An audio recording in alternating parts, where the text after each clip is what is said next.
2.1 Cherry Tree by Ruskin Bond, Part 2.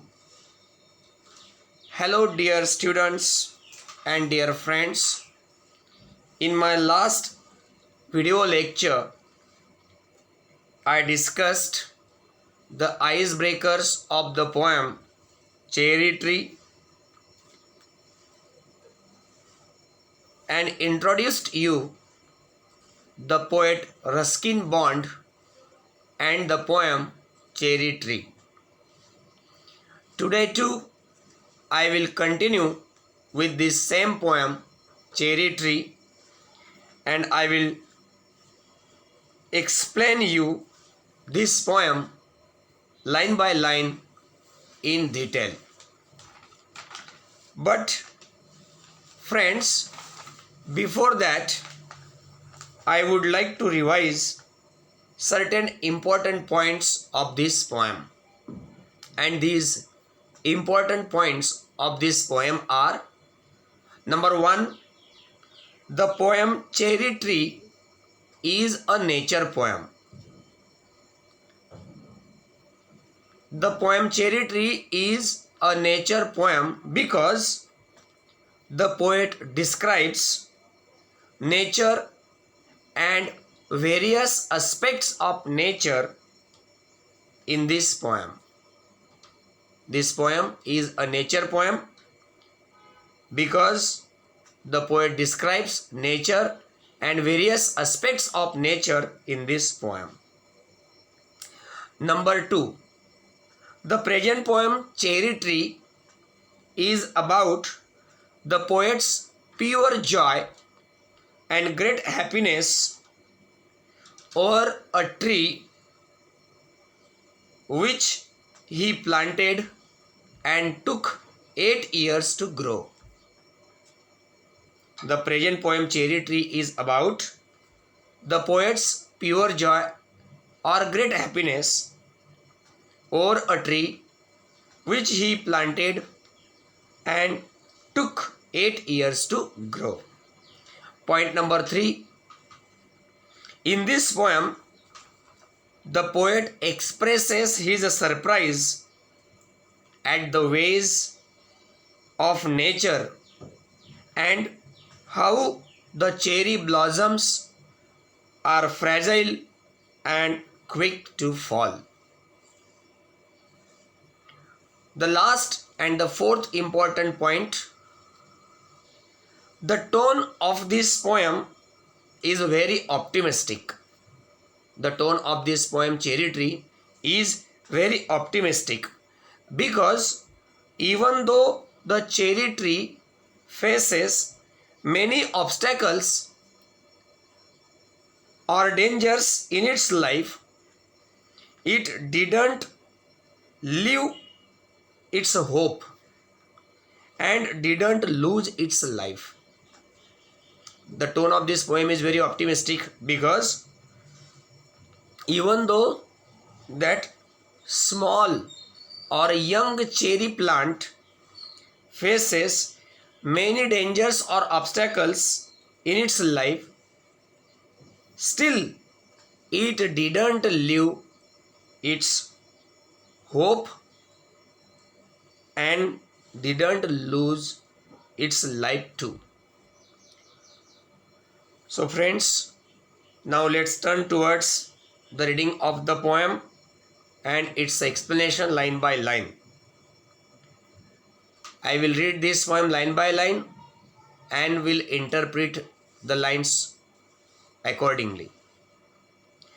So open your textbook of English and see this poem on page number 66, or you can also read this on the screen in front of you.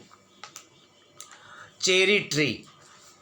8 years have passed since I placed my cherry seed in the grass. Here in the beginning, the poet tells us that 8 years have passed since he placed his cherry seed in the grass. must have a tree of my own, I said, and watered it once and went to bed and forgot. But cherries have a way of growing, though no one is caring very much or knowing. The poet wished to have a tree of his own, and so he placed his cherry seed in the grass 8 years ago. He watered it once, went to bed, and forgot about that cherry seed. But he says these cherries have their own way of growing, and even though no one is caring regarding the growth of these cherry seeds, they grow themselves unknowingly. I repeat, the poet wished to have a tree of his own, so he placed his cherry seed in the grass 8 years ago. He watered it once and he went to bed and he forgot about that cherry seed. But he says cherry seeds or the cherries have their own way of growing. They have their own typical way of growing. And even though no one is caring too much about their growing, still they grow properly, unknowingly. And suddenly that summer near the end of May, I found a tree had come to stay. And the poet says, and suddenly that summer near the end of the month of May, he found there a tree of cherry. He found a cherry tree there. It was very small, 5 months child, lost in the tall grass running wild. Here the poet tells us about the age of that cherry plant. He says that cherry plant was very small and it was just the child of 5 months, and that cherry tree was lost in the tall grass running wildly around it. He says that suddenly that summer near the end of the month of May, he found a cherry tree there. That cherry tree was very small and it was just 5 months old child, means it was only 5 months old, and it was lost in the tall grass that was running wildly around it, around that cherry tree. Goats ate the leaves. The grass cutter scythe split it apart, and a monsoon blight shriveled the slender stem. Scythe. Scythe is a tool with a long curved blade at the right angle to a long handle, used to cut grass and grain. Blight means causing damage, and monsoon blight means here the reference goes to monsoon, heavy monsoon or harsh monsoon. Harsh monsoon blight, the damage that is caused due to harsh monsoon, this is called monsoon blight. So in these lines the poet describes the dangers or the obstacles faced by that small cherry plant, and he says goats ate the leaves, the grass cutter scythe split it apart, and a monsoon blight shriveled the slender stem. Shriveled means dried, slender means thin, delicate. He says goats ate the leaves of that cherry tree, cherry plant. The grass cutter's scythe cut that small cherry plant into two parts, and the harsh monsoon or the heavy monsoon dried the thin stem of that cherry plant. But this cherry plant survived these three obstacles in its life, these three dangers in its life. Even so, next spring, I watched three new shoots grow. The young tree struggled upward, thrust its arms in a fresh fear lust for light and air and sun. He says,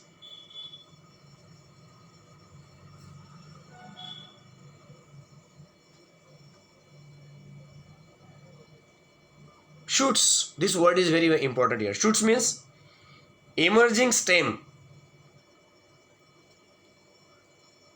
or emerging branches and very delicate leaves of a new plant. Here it means emerging branches with a very new and delicate leaves of a new plant. Thrust means push with force.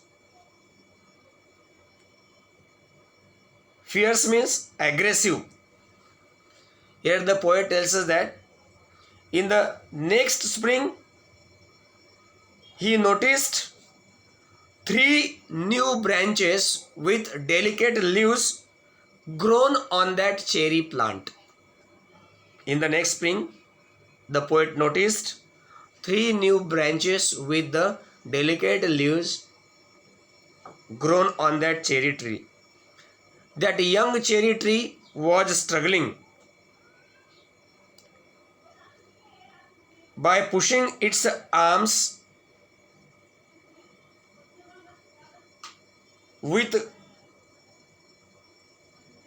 full force and aggressive desire to have light and air and sun. I repeat, in the next spring, the poet noticed three new branches with the new delicate leaves grown on it, and that young cherry plant was struggling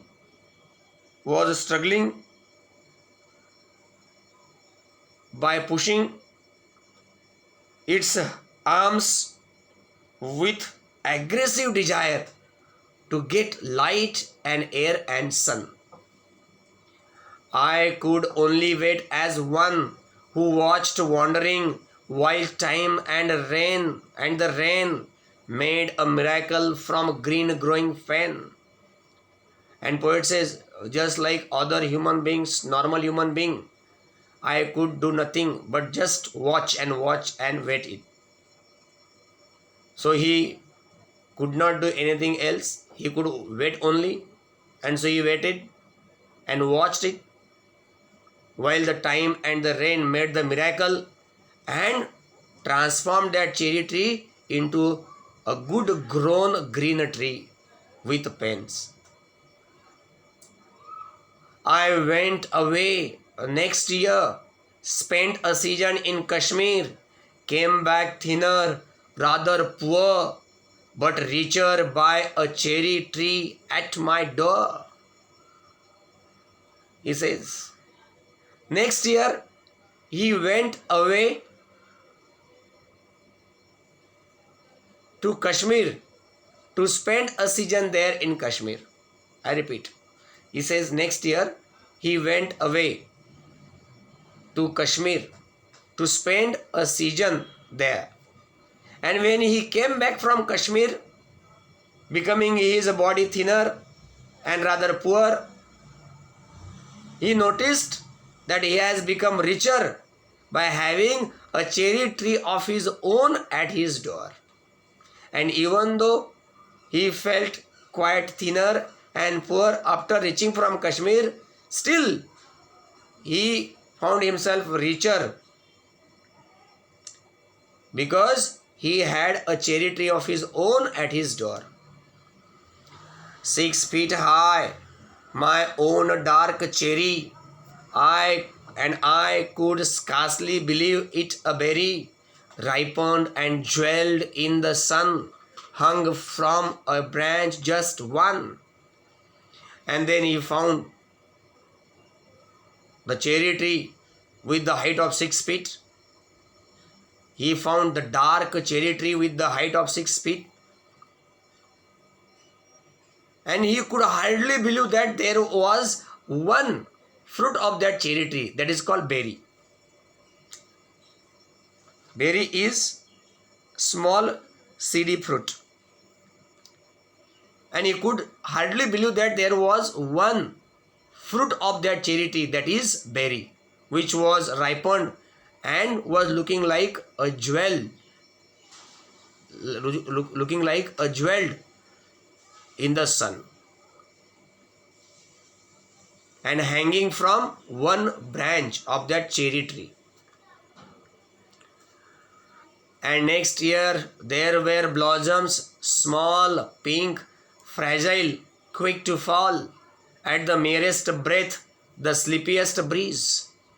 And next year there were blossoms. Blossoms means flowers that bloom on trees. And next year there were flowers that bloomed there on that cherry tree. And these flowers of the cherry tree were small, pink, and very delicate. They were so delicate that they could fall easily at the merest breath and even the slightest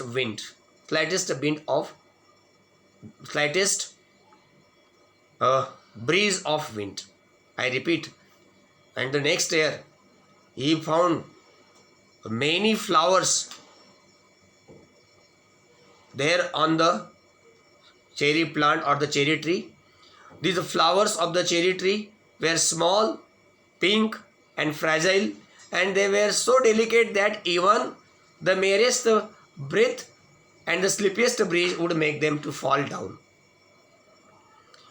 I lay on the grass at ease, looking up through leaves at the blue, blind sky, at the finches as they flew and flighted through the dappled green, while bees in an ecstasy drank of nectar from each bloom, and the sun sank swiftly, and the stars turned in the sky, and moon moths and singing crickets, and I praised night and stars and tree that small, the cherry grown by me. Dappled means having a dark or light patches. Ecstasy means feeling of great happiness or joy. Nectar means sweet liquid produced by flowers. Finches means finch is a songbird. Flighted means to move lightly and swiftly. Here the poet says, I lay on the grass at ease, looking up through the leaves at the blue blind sky, at finches as they flew and flighted through the dappled green. The poet says he was lying on the grass under that cherry tree in a relaxed manner, at ease, and he was looking up through the leaves of that cherry tree at the blue blind sky and at the finches as they flew and flighted through that dappled green. And at the same time, the bees were drinking the nectar. The bees were drinking the sweet liquid from the flowers of that cherry tree in great happiness. And the sun sank swiftly, and the stars turned in the sky, and the moon moths and the singing crickets were there around him. And he says he was there with them. Yes, he was there with them. And he praised the night, the stars, and the tree. Which tree? Especially that small cherry tree. That tree which grown beside him. That small cherry tree. And he says, he was lying on the grass under that cherry tree, which was planted by him long time ago. In a relaxed manner, he was looking up through the leaves of that cherry tree at the blue blind sky and at the finches or at the songbirds as they flew and flighted through the dappled green. And at the same time, the bees were drinking the sweet liquid from the small and pink flowers of the cherry tree in a great happiness. The sun sank speedily and the stars arose. The stars turned up in the sky. And the moon moths and the singing crickets were there around him. And he says, yes, he was there. And he praised night and stars and the tree, that small cherry tree that grown beside him. Now here, the repetition of the pronoun I. He says, I, yes, I, shows the pure joy and great happiness of the poem to have the cherry tree of his own, or to have a tree of his own. So thus, friends, we have finished this poem. We should stop here. In my next video lecture, I will discuss the margin activities and the brainstorming section of this poem. But before that, I suggest you to read this poem properly, to go through this poem in detail properly, line by line, and solve the margin activities on your own. I rest here. Thank you so much. Have a nice day.